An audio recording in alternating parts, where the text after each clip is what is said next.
इतनी शक्ति हमें देना दाता, मन का विश्वास कमजोर होना। इतनी शक्ति हमें देना दाता, मन का विश्वास कमजोर होना। हम चले नेक रास्ते पे हमसे भूल कर भी कोई भूल हो ना। इतनी शक्ति हमें देना दाता, मन का વિશ્વાસ કમજોર। જોયું કેવું સરસ સાચી ભાવનાથી સાચા હૃદયથી પ્રાર્થના ગાતી હતી આ નાની એમથી બેબી કેવી સાચી ભાવનાથી પ્રાર્થના ગાતી હતી। રામનવમી આવે છે, ક્યારની કેટલા વર્ષોથી આવે છે અને જતી રહે છે આપણા જીવનમાં। દર વર્ષે આવે છે, દર વર્ષે જતી રહે છે, જતી જ રહેવાની છે, ઊભી નથી રહેવાની, તો મને ખ્યાલ છે। પણ શું ખરેખર આપણે રામને પ્રાપ્ત કરવા માંગીએ છીએ ખરા? રામને સમજવા માંગીએ છીએ ખરા? રામને જાણવા માંગીએ છીએ ખરા? આટલા વર્ષોથી રામનવમી આવ્યા છતાં આપણા હિન્દુ ધર્મમાં રામ આટલા મોટા, સૌથી એમ કહેવાય કે સૌથી મહાન મોટા ભગવાન કયા? તો કે શિવ, રામ, કૃષ્ણ મોટા ગણાઈએ તો એમાં રામ એ કેટલા મહાન થઈ ગયા છે આપણે ખબર છે। ઘરે ઘરે રામની મૂર્તિઓ છે, ઘરે ઘરે રામના ફોટા છે, ઘરે ઘરે રામનું નામ આપણે દિવસમાં અનેકવાર રામનું નામ લઈએ છીએ અને આપણને ખબર પણ નથી હોતી। એવું નથી કે આપણે નથી લેતા, અનેકવાર જે લોકો માળા નથી ફેરવતા ને એ લોકો પણ કેટલી વાર દિવસમાં રામનું નામ લઈ લે છે, અને અનેક લોકો છે જે દિવસમાં 5-5, 10-10 માળાઓ ફેરવી નાખે છે રામ નામની। પણ તેમ છતાં આ રાવણ મગજમાંથી નીકળતો જ નથી, માથા ઉપરથી રાવણ ઉતરતો જ નથી, અને શાંતિ તો ક્યાંય છે જ નહીં, અને આખો સમાજ અત્યારે દુઃખી છે। કેમ છે આવું? આટલા સરસ દ્રષ્ટાંતો આપણી સામે હોય છે તેમ છતાં। અને બીજી વસ્તુ, રામ વિશે આપણે એમના જન્મથી લઈ અને એમની જ્યાં સુધી એમનો અંત થયો ત્યાં આપણે દરેક ઘટના, નાની ઘટના આપણને દરેક હિન્દુને મોઢે યાદ છે। રામ જન્મ્યા હતા ત્યારથી તેમના અંત સુધીની દરેક ઘટના આપણને યાદ છે। તેમ છતાં આપણા જીવનની એક નાની એમથી સમસ્યાનું સોલ્યુશન આપણે નથી કરી શકતા। એક નાની એમથી સમસ્યા, જીવનમાં એક દિવસ એવો નથી જતો કે જે દિવસે કોઈ સમસ્યા ના આવી હોય। જે દિવસે નાની મોટી એક સમસ્યા ના આવી હોય એવો જીવનમાં એક દિવસ નથી જતો। રામનું આખું જીવન, આખું ચરિત્ર આપણને જબાની યાદ છે, મોઢે યાદ છે, મોઢે એટલે મોઢે યાદ છે, પણ ખાલી યાદ છે, મગજમાં છે, વર્તનમાં કેમ નથી ઉતરતું? વર્તનમાં નથી ઉતરતું, આ જ એક મોટી ભૂલ આપણાથી થાય છે। સનાતની થવું છે, હિન્દુ થવું છે, પણ કેવી રીતે થઈશું? રામ સાક્ષાત મોજૂદ છે, હાજર છે સૃષ્ટિમાં, પણ આપણે એની નજીક કેટલા જઈ શક્યા છીએ? કેટલા ડગલા? એક ડગલું પણ આપણે એમની નજીક નથી જઈ શકતા। અને જો જે લોકોએ રચના કરી છે આપણા વેદો ઉપનિષદોની, અને જે ઋષિમુનિ જેટલી મહેનત કરી છે, જો રામનવમી આવે એની પહેલાં શું આવ્યું? તો કે નવરાત્ર આવે છે। રામનવમીની પહેલાં ચૈત્ર માસના 9 નોરતા આવે છે, એટલે આદ્યશક્તિની પહેલાં પૂજા થાય છે, અને પછી રામનો જન્મ થાય છે। આ બધું કેવું સરસ એક સ્ટેપ બાય સ્ટેપ બધું ગોઠવેલું છે વ્યવસ્થિત રીતે, કે પહેલાં આ કરો, પછી આ થાય, પછી આ થાય, પછી આ થાય, પછી આ થાય। આપણે ડાયરેક્ટ કરવું છે, આપણે બધાને રામને પ્રાપ્ત કરેલો છે ડાયરેક્ટ, અને રસ્તો સાવ ખોટો રસ્તો પકડ્યો છે। હવે તમે જુઓ, રામ અથવા તો શાંતિ આપણા જીવનમાં નથી, રામ તો નથી જ આપણા જીવનમાં, ખબર જ છે, સ્વીકારી લેવાનું પ્રેમથી જેટલું ઝડપથી સ્વીકારી લેશો એટલી જ શાંતિ મળશે। ખોટા ઢોંગ ધતિંગ કરીશું તો ઉપરવાળાને ખબર છે, આપણા અંદર આત્માને ખબર છે, આત્મા એટલે આપણી અંદરની જે મન છે એને ખબર છે કે હું ઢોંગ કરું છું, હું ચાંદલા કરું છું, એ ખોટો ચાંદલો કરેલો છે, એ મને તો ખબર છે, દુનિયાને ના ખબર હોય। તમારા મનની વાત મને નથી ખબર, મારા મનની વાત તમને નથી ખબર, પણ મારા મનની વાત મને તો ખબર છે ને, અને તમારા મનની વાત તમને ખબર છે। હું ગમે એટલા ઢોંગ કરું તો હું તમને છેતરી ગઈશ, પણ મારી જાતને થોડો છેતરી ગઈશ? મારી જાતને તો હું છેતરી નહીં શકું ને। તો એ જ વસ્તુ છે કે સાક્ષાત રામ દરેક રીતે આપણી પાસે મોજૂદ છે, તેમ છતાં પણ જીવનમાં એક ક્ષણ પણ શાંતિથી જતી નથી।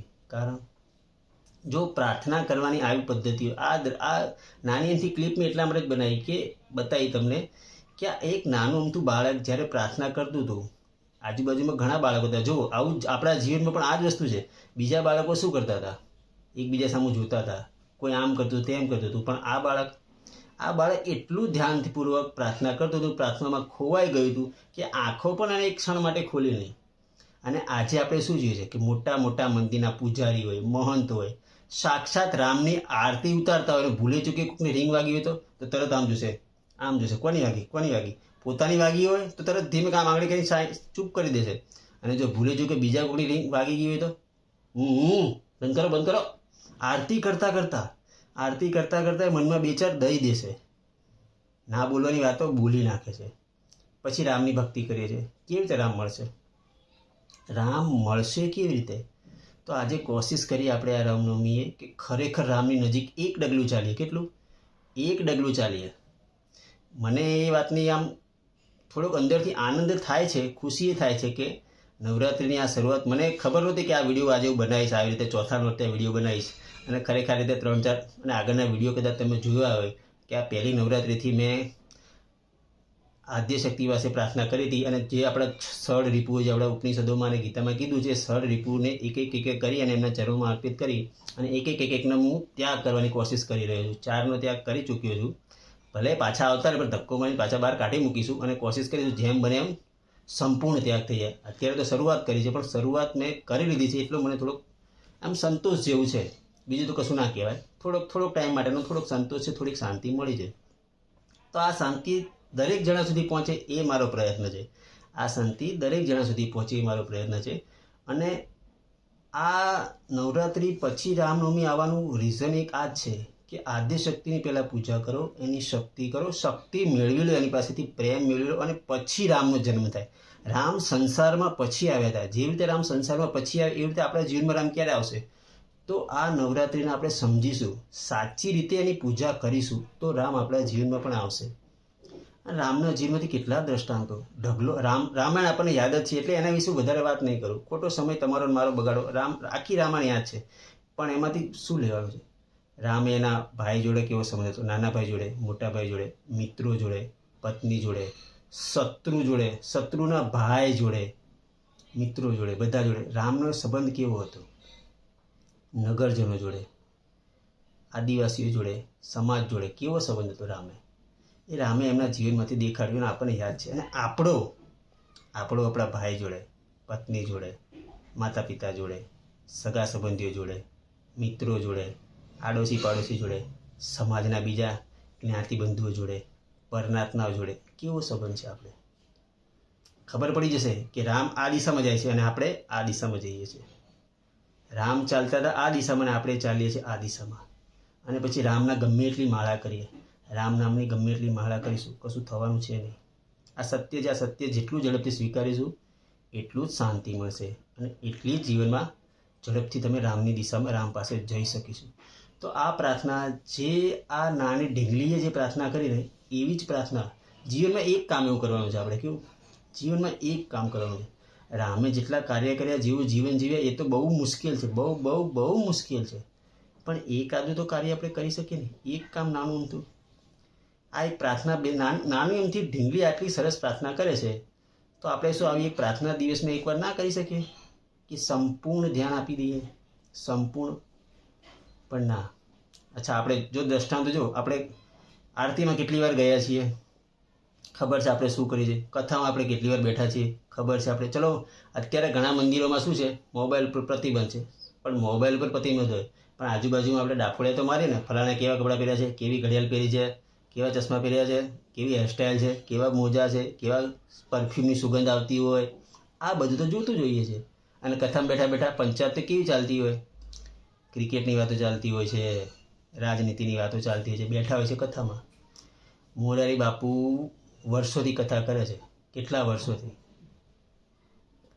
વર્ષોથી કથા કરે છે. પહેલાં તો એ 8-8 કલાક કથા કરતા હતા. સવારે 3 કલાક, સાંજે 5 કલાક, અથવા સવારે 4, સાંજે 4, એવી રીતે 7-7, 8-8 કલાક કથા કરતા હતા. હવે 4-4, 5-5 કલાક કરે છે. પણ પરિણામમાં શું આવે છે? ચાલુ કથાએ આપણે ચા પીતા હોઈએ છીએ, મસાલો ખાતા હોઈએ છીએ, ગુટકા ખાતા હોઈએ છીએ.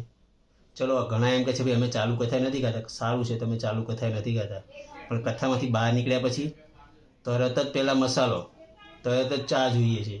તો આટલી નાની એમથી વસ્તુ જ આપણેથી છૂટતી ના હોય અને આપણે એમ કે હું હિન્દુ છું, હું સનાતની છું, જય શ્રી રામ, અધિકાર જ નથી. આપણને જય શ્રી રામ બોલવાનો અધિકાર જ નથી. જો એક ચા પાણી તમાકુ મસાલો ના છૂટતો હોય તો જય શ્રી રામ બોલવાનો અધિકાર જ નથી. હું તો સ્પષ્ટ ભાષામાં કહું, સારું લાગવું હોય તમને તો સારું લાગે, ના લાગે તો ના લાગે, પણ જે સત્ય છે એ આ જ છે. રામની નજીક જવું હોય તો સત્ય સ્વીકારવું જ પડે. સફેદ કપડાં પહેરીને જ જવાય, રાવણ થઈને ના જવાય. રાવણ થઈને જાઓ તો રામ ગળે ના લગાવે, વિભીષણ થઈને જાઓ તો રામ ગળે લગાવે, તો રામ ગળે મળે, બાજુમાં બેસાડે ખરા અને તમને રાજાએ બનાવી દે. પણ વિભીષણ થઈને જાઓ તો આપણે જવું છે રામ પાસે, બેસવું છે એમની બાજુમાં, રાજાએ થવું છે, એમને ગળે મળવું છે, પણ જઈએ છીએ રાવણ થઈને. આ એક મોટી ભૂલ આપણે કરીએ છીએ.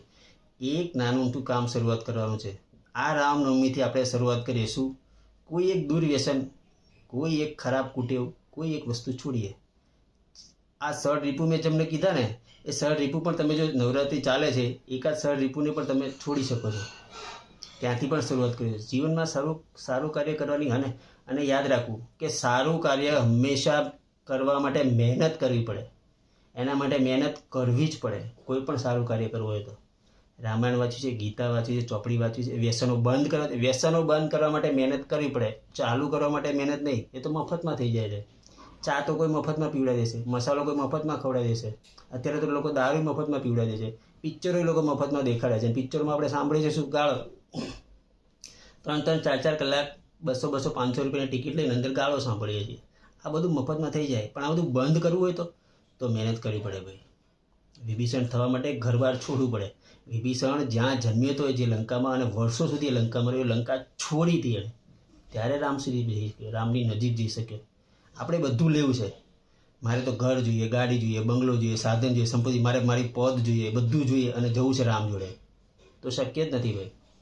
તમે તમારો આખો સંસાર લઈ રામ જોડે જાઓ તો શક્ય જ નથી. ત્યાં જગ્યા નથી તમારી ભાઈ, ત્યાં લાઈન લાગી છે.